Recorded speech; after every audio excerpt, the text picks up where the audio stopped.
Hello and welcome.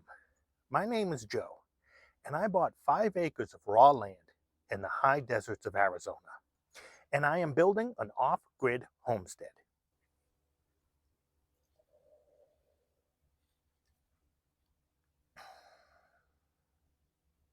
And today I'd like to answer a question that's asked a lot. Aren't I lonely living off-grid? Well, the short answer is no, but this is something I've given a lot of thought to. I think when people ask that question, what they're really saying is, hey, I think I'd be lonely living off of grid. So let me share a few thoughts about that, and then I'll talk about my personal experiences and why I don't feel lonely. I think people's imaginations sometimes get the best of them. It's these words like off-grid and homesteading. It brings up images in the imagination of pioneer days and the Oregon Trail. And yeah, I bet they were pretty lonely back then. I would have been too. But this is modern day. We've got solar power, pickup trucks, supermarkets, Amazon, the internet. It's really not all that much different than living in the city. I just have a little bit more room and a few animals to keep me company. Of course, if I just call it living in the country, people's imagination go overboard the other way.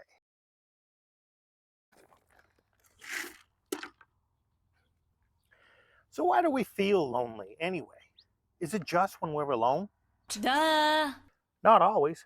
We can feel perfectly happy when there's no one in sight, or we can feel alone in the middle of a big crowd. I know I often do. Often, we want the company of others when we're suffering. It could just be boredom, or maybe heartbreak, grief, stress, or just an unfulfilling life. Physical pain or sickness will definitely do it. I felt very lonely as a young man when I was searching for my purpose in life, and later on as I got older and suffered from some health problems. When things aren't going well, it's just natural we seek comfort and a brief distraction in the company of others. None of these things are an off-grid issue. I can still chat with the cashier when I go shopping. I can jump on social media to catch up with everyone, or just pick up the phone. Maybe when they ask if loneliness is such an issue, they're really wondering if rural living is for them. And it might not be. It's not for everyone. Darling, I love you, but give me Park Avenue. As for myself, I've never felt lonely out here. Well, maybe the very first night. I don't feel lonely very often. You know how teenagers get frustrated and say, nobody understands me? Well, I've never stopped feeling that way. I've always felt misunderstood, and eventually I just stopped trying.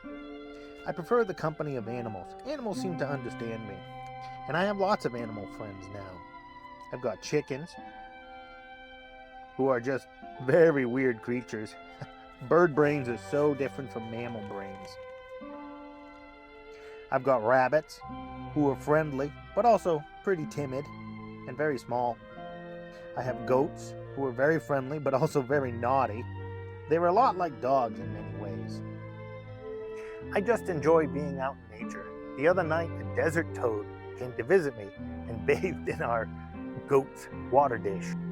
But I'm hardly the only person who feels this way. The poem Alone by Edgar Allan Poe sums it up nicely. From childhood's hour I have not been as others were. I have not seen as others saw. I could not bring my passions from a common spring. From the same source I have not taken my sorrow. I could not awaken my heart to joy at the same tone. And all I loved alone. Then, in my childhood, in the dawn of a most stormy life, was drawn from every depth of good and ill the mystery which binds me still.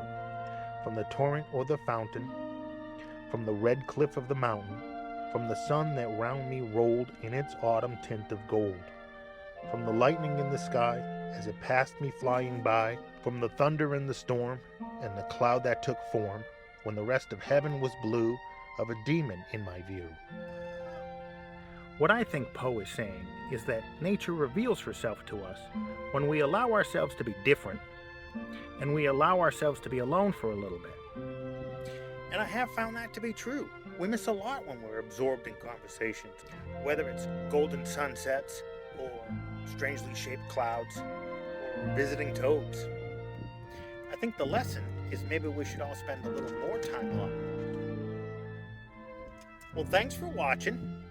If you like this video, please remember to like, subscribe, and comment, and I'll see you in the next one.